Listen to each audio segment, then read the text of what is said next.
isang tao na hindi mo naman kaano-ano. Unahin mong mahalin ang iyong sarili, hindi yung mapapaalipin ka sa iba palagi. Bigyan mo ang sarili ng pagpapahalaga.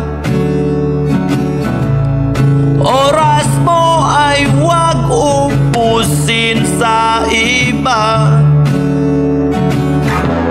Huwag iasa sa iba ang iyong kaligayahan. Panahon na upang magising ka, kaibigan. Kaibigan, kaibigan.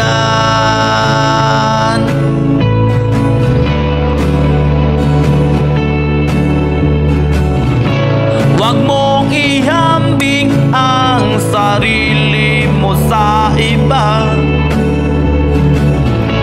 upang maiwasan ang makapanglait at mainggit sa kanila.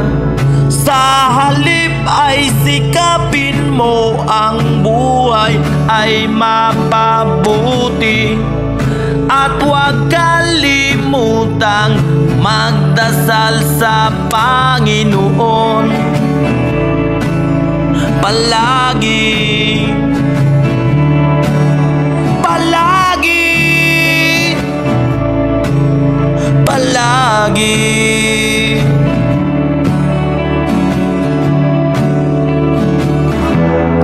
Ang buot sa iyong puso ay iyong alisin, at galit sa kapwa ay huwag magtanim,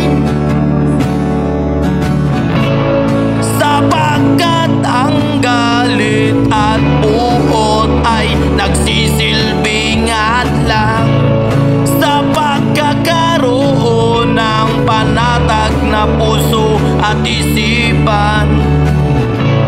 Kaya't huwag natin itong sayangin sa mga bagay na walang katuturan. Bigyan mo ng halaga ang iyong bawat oras.